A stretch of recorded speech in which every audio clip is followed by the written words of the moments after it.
The chandeliers of Ashford Park, newly polished and blazing with 100 candles, did not so much illuminate the grand ballroom as expose its decay.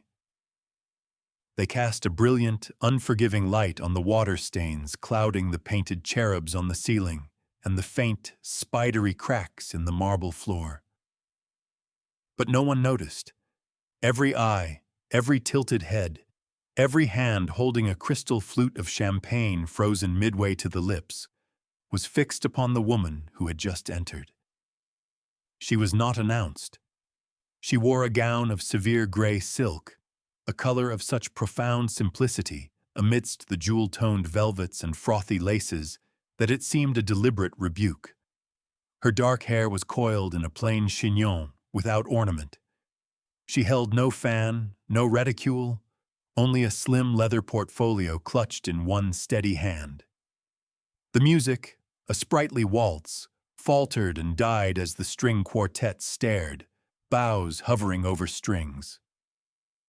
A collective intake of breath seemed to draw the very air from the room. At the far end, standing on a low dais, the host and hostess of the evening froze like figures in a tableau. The Duke of Ashford, Alistair, a man whose handsome face was just beginning to show the faint etchings of weakness, stared in disbelief. Beside him, his fiancée, Lady Beatrice Croft, the architect of this grand gala, went entirely pale.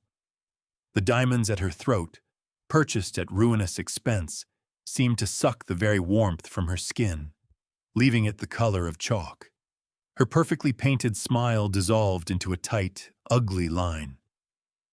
The woman in gray began to walk. Her pace was not hurried, nor was it theatrical. It was the measured, deliberate tread of someone who had a task to perform and would not be diverted. With every step she took across the cracked marble, the whispers began, a sibilant tide rising around her. Is that? Good heavens, it cannot be. Eleanor Hale. I thought she was gone. Lady Beatrice took a half-step forward, her hand fluttering to her throat, as if to ward off a blow. The Duke remained motionless, his eyes wide with a confusion that was rapidly curdling into dread.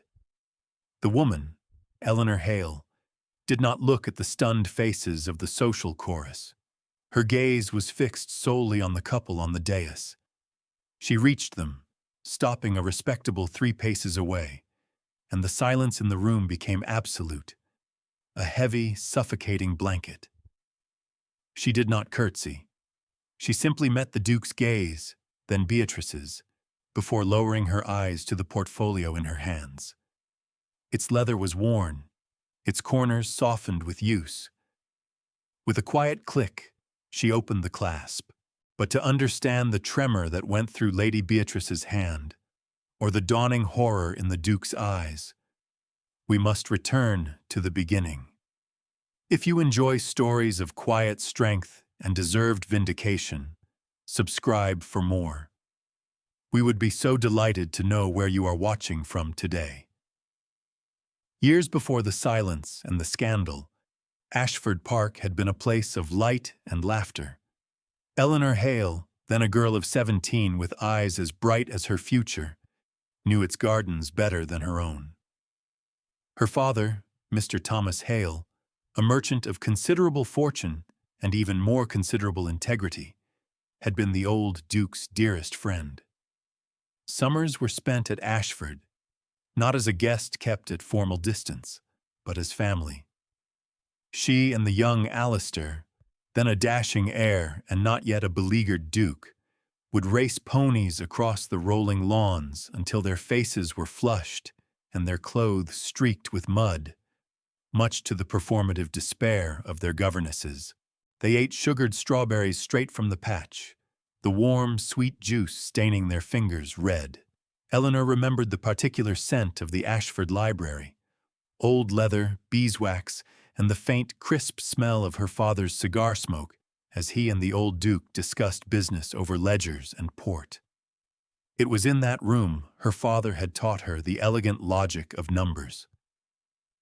A column of figures, Eleanor, he would say, his broad hand guiding her small one, tells a truer story than any court gossip. She had a quick, clear mind for it, seeing the narrative in the neat rows of income and expenditure, a skill her father praised with a proud gleam in his eye. That life, that golden time, was built on a foundation of trust and affection that felt as solid and eternal as the ancient oaks lining the Ashford Drive.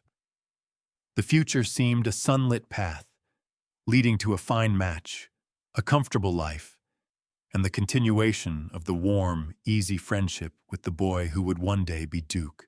She had no reason to believe it would ever be otherwise.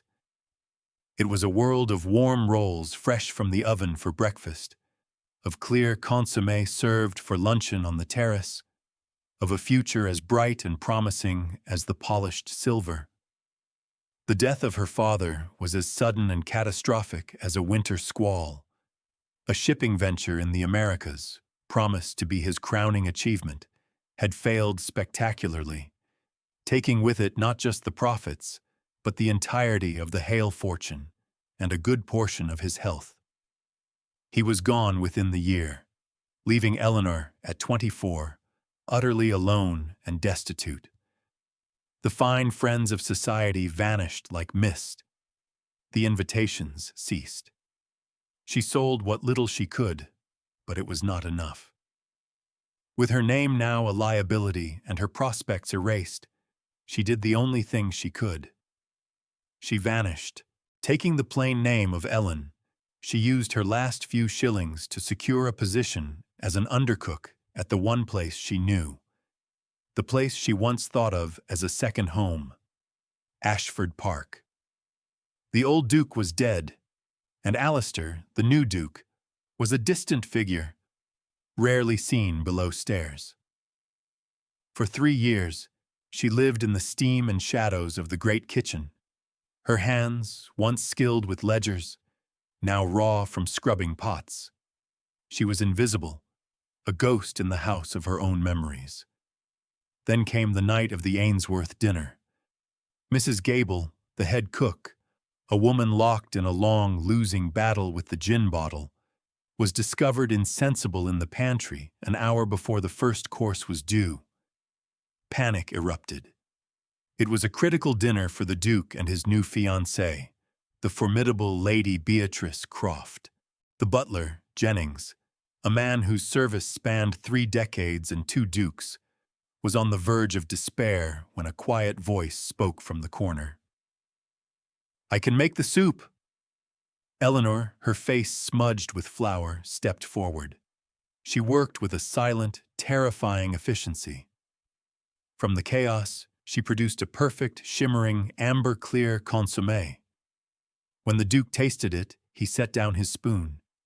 It was a flavor he had not experienced in years, a taste from his youth, from the golden age of the house.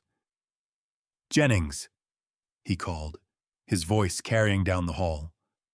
"Who made this soup?" Jennings, who had recognized Eleanor from the start and kept her secret with a quiet, paternal loyalty, did not hesitate. "It was Miss Hale, Your Grace." Alistair came to the kitchens himself, a breach of protocol that sent the maids scattering. He stared at the woman in a drab cook's uniform, her face pale but her expression composed. "Eleanor?" he whispered, the name an artifact from a forgotten world. And in that moment, in the flickering gaslight of the servants' corridor, Eleanor Hale ceased to be invisible. For Lady Beatrice, watching from the doorway with narrowed, calculating eyes, she had just become a problem. Lady Beatrice Croft did not believe in problems. She believed in solutions. Her solution for the sudden reappearance of a ghost from the Duke's past was to bring her into the light, the better to control and diminish her. A week after the dinner, Eleanor was promoted. She was to be Lady Beatrice's personal lady's maid. It was presented as an act of charity, a rescue from the drudgery of the kitchens. In reality, it was a cage lined with velvet. The humiliations began at once, each one small, precise, and delivered with the casual cruelty of a surgeon's scalpel. While dressing for a morning ride, Beatrice would hold up one of Eleanor's mended chemises, displaying the neat, almost invisible stitches to her giggling friends. "One must admire the industry of the poor, mustn't one?" she would remark, her voice light and musical, as she let the garment drop to the floor. "Ellen, do fetch my kid gloves, the new ones." She insisted on calling her Ellen, a constant reminder of her fallen status. During afternoon tea in the drawing room, a room where Eleanor had once sat beside her father, she was now required to serve. Beatrice would make a great show of recounting the tragic tale of the Hale family's ruin, her voice dripping with false sympathy, all while Eleanor stood motionless by the tea trolley, her face a perfect mask of servitude. "Such a terrible fall," Beatrice would sigh, looking directly at Eleanor. "It just shows that breeding is no guarantee of security. One must be practical." Alastair, when he was present for these small tortures, would shift uncomfortably in his chair, his gaze fixed on a painting or the pattern of the carpet. He said nothing. His silence was a form of consent, a quiet betrayal that stung more than Beatrice's sharpest words. The most painful moments were when Beatrice would discuss the management of the house. Knowing full well of Eleanor's background, she would lament the confusing state of the household accounts in her presence. "It is all so complicated, these numbers and receipts," she would say to Alastair with a helpless flutter of her lashes. "I am but a simple woman. I require an expert." When Eleanor, her training from her father rising instinctively, once quietly suggested a simpler method for tracking expenditures she had noticed in the butcher's bills, Beatrice had laughed. "My dear Ellen, what would a kitchen girl know of estate finance? Do stick to ironing my lace." Eleanor did not argue. She did not weep, not where anyone could see. She simply absorbed each slight, each dismissal, her posture remaining ramrod straight, her hands steady as she poured the tea. She observed, she listened, and in the quiet of her small attic room at night, she began to think. She had been a ghost for 3 years, and now she was a puppet. But both ghosts and puppets can see things that their masters cannot. The walls of Ashford Park were thick, but its doors were old. Sounds carried.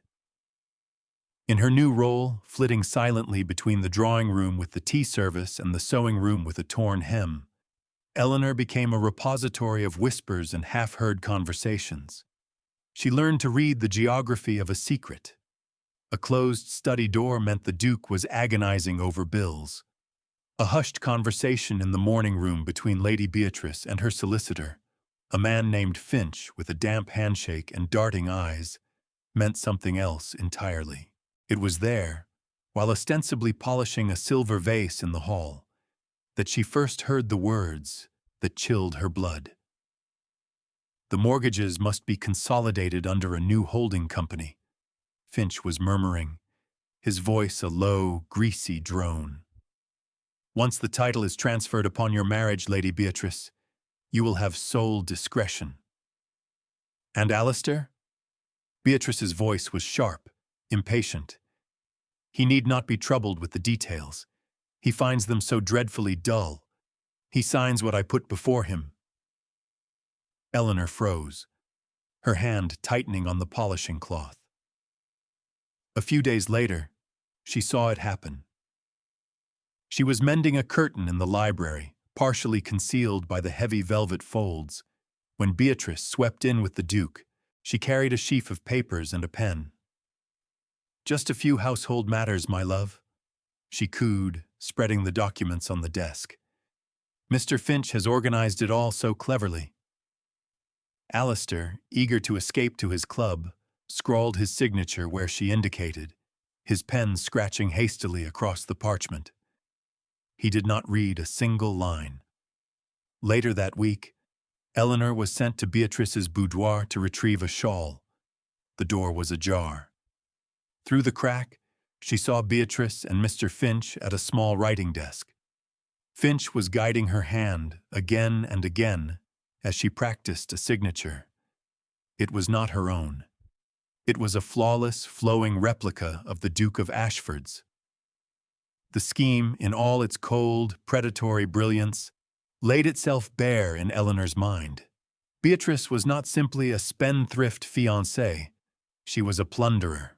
With Finch as her instrument, she was systematically leveraging the already struggling Ashford estate, forging the Duke's signature on loan agreements and mortgages, and funneling the money into accounts she controlled. The grand gala, the new chandeliers, the diamond necklace, they were all financed by the final, fatal bleeding of the Ashford inheritance. The marriage would be the final step, giving her legal control over the hollowed-out shell of the dukedom, leaving Alastair a titled pauper, bound to a woman who had stolen his birthright from under his very nose. Eleanor stood in the hall, her heart a cold, heavy stone in her chest. The girl who had loved this house was gone. In her place stood a woman who would not see it destroyed. Eleanor's counterattack was built in silence and shadow, forged with the very tools of domesticity that Beatrice used to dismiss her. Her mind, honed on her father's ledgers, was now her sharpest weapon. Her nights transformed. After the great house fell silent, she would slip from her attic room, a single candle shielding her way. Her destination was the Duke's study, a room he now avoided, haunted by the specter of his own financial incompetence. Beatrice and Finch had been careless, arrogant. They had created a new set of account books, beautifully bound and filled with neat, fictitious entries for the Duke to glance at. But they had not destroyed the old ones. Eleanor found them tucked away in a bottom drawer, covered in dust, the true records of the estate. Night after night, by flickering candlelight, she began her work. She sat at the great mahogany desk where her father had once taught her, and she meticulously copied the damning discrepancies. The real income from the tenant farms versus the deflated numbers in the new books. The actual modest bills from local merchants beside the wildly inflated invoices Finch had fabricated. The most crucial work was proving the forgeries. She needed a sample of Alastair's true signature, one made before Beatrice's influence. She found her ally in Jennings. The old butler, his loyalty to the house and its history absolute, had watched Beatrice's ascent with growing alarm. When Eleanor approached him, not with accusations but with a quiet, desperate plea for help, he did not hesitate. From a locked box in his pantry, he produced a small packet of letters the Duke had written to the staff years ago, thanking them for their service upon his father's death. The signature was clear, confident, and subtly different from the ones on the loan documents. The final piece was the proof of where the money was going. With the pittance she had saved, she paid a young, fleet-footed boy from the stables to act as her messenger. She sent him with discreet inquiries to clerks at the public records office and banks in the city, men whose fathers had respected Thomas Hale. Slowly, painstakingly, the paper trail materialized. Deeds confirming new, unauthorized mortgages against Ashford lands. Records of vast sums transferred to accounts controlled by a holding company whose sole director was Mr. Barnaby Finch. She folded each document, each copied page, and hid them beneath a loose floorboard in her room. The pile grew, a secret testament to a grand betrayal, built while Beatrice mocked her for her mended clothes, and Alastair averted his gaze. The evening of the Ashford Gala arrived on a wave of cold, clear air. The affair was to be the pinnacle of Lady Beatrice's social conquest, the night she would formally be presented as the future Duchess of Ashford. In her lavishly appointed boudoir, she was a vision of triumph. Her gown, a cloud of cream-colored silk and Alençon lace imported from Paris, had cost more than a tenant farmer would earn in a lifetime. As her maids fussed around her, arranging a cascade of diamonds in her hair, she surveyed her reflection with deep satisfaction. She saw a woman who had bent the world to her will, a future duchess of immense wealth and power. She felt no nerves, only the intoxicating thrill of victory. She dismissed a maid for a minor imperfection in the drape of her skirt, her voice sharp with the arrogance of one who believes she can no longer be challenged. She was invincible.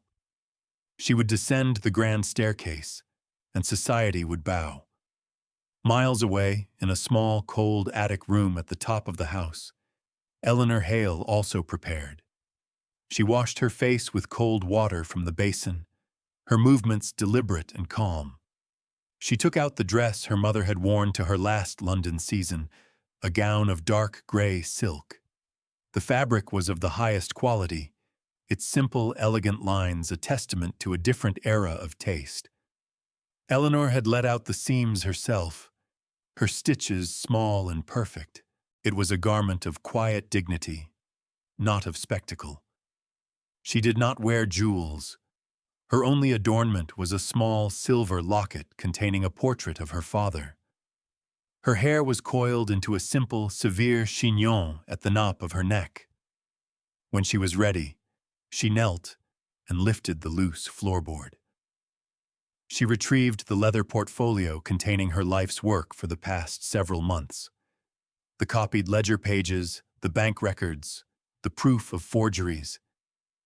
Before she left the room, she wrote a short, clear note, sealed it with a drop of wax, and handed it to a young footman she had come to trust. "Give this to Jennings," she instructed, "and only to Jennings, precisely 1 hour after the guests have all arrived." She looked at her reflection in the small, cracked mirror. She saw not a victim, not a servant, but a woman armed with the truth. Her heart did not pound with fear or excitement. It beat with a slow, steady rhythm, like a clock ticking towards a long-awaited, inevitable hour. Eleanor entered through a side door, bypassing the grand entrance where Jennings was announcing the titled and the wealthy. She walked down the servants' corridor, her soft-soled shoes making no sound, and emerged near the back of the ballroom. For a moment, she simply stood and watched. The scene was exactly as Beatrice had designed it, a dazzling performance of power and prosperity.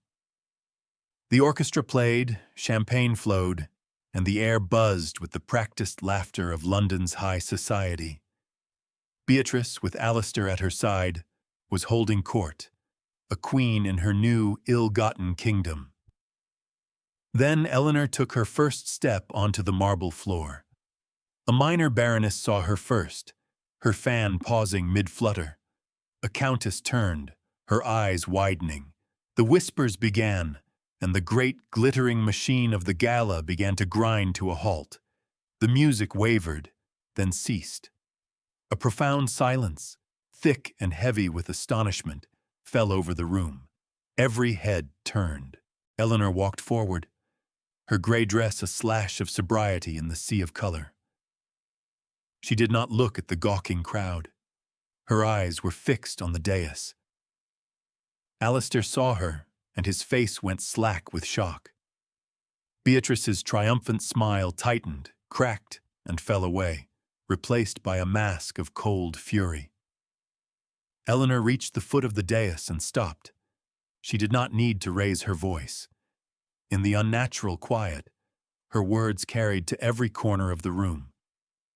"Your Grace," she said, addressing Alistair, but never taking her eyes off Beatrice.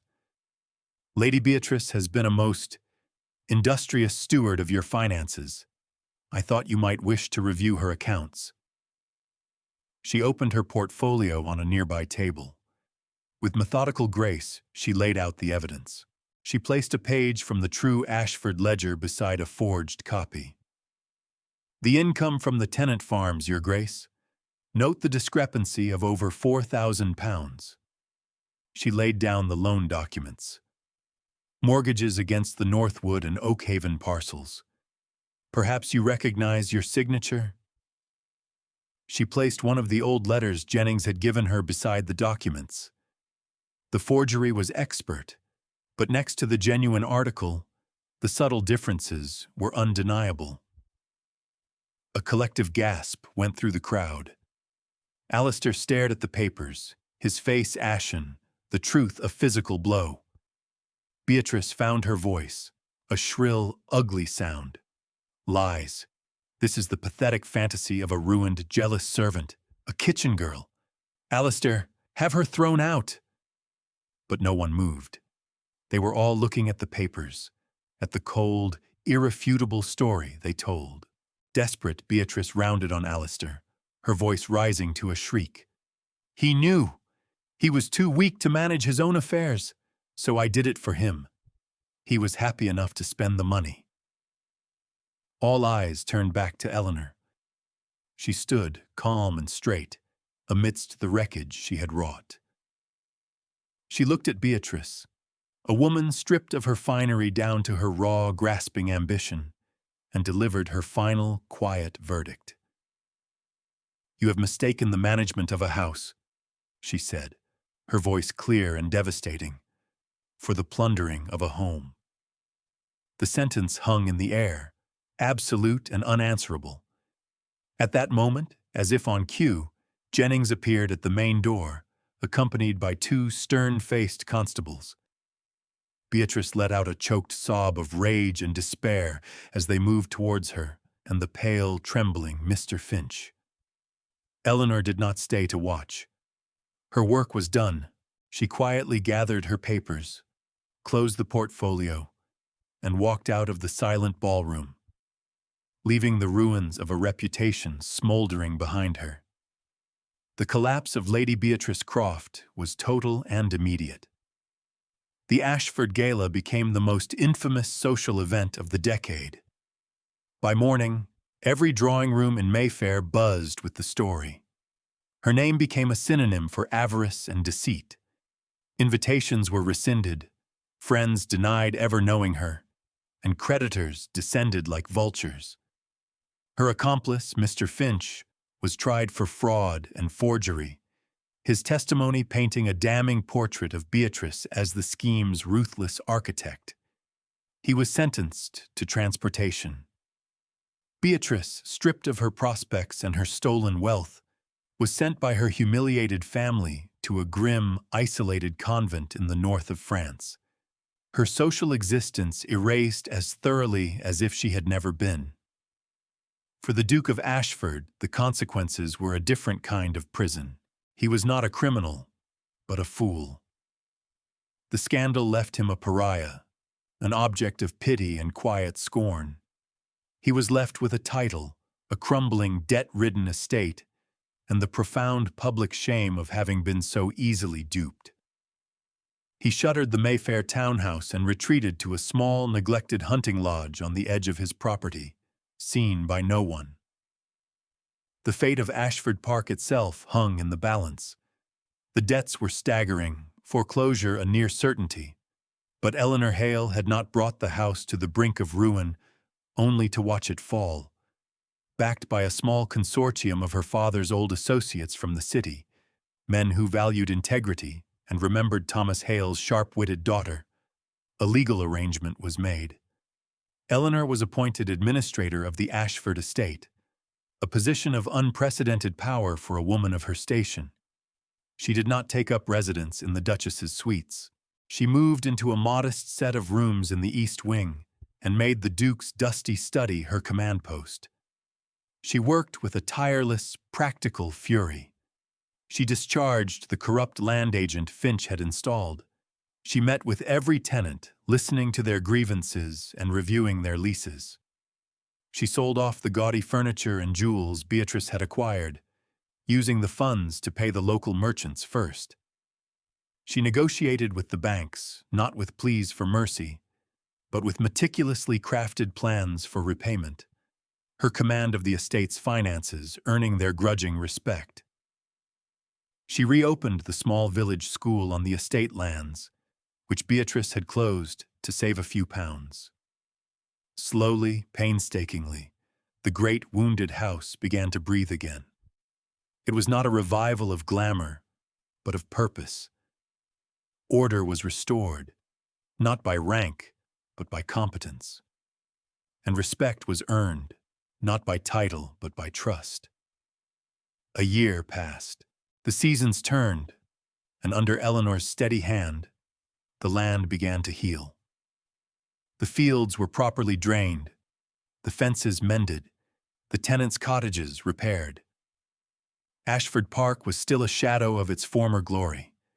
The paint was still faded, the marble still cracked, but it was clean, solvent, and alive. The scent of beeswax had returned to the halls, and the gardens, long neglected, were now orderly with rows of new plantings. One crisp autumn afternoon, Eleanor stood on the south terrace, a ledger resting on the stone balustrade as she reviewed the quarterly accounts.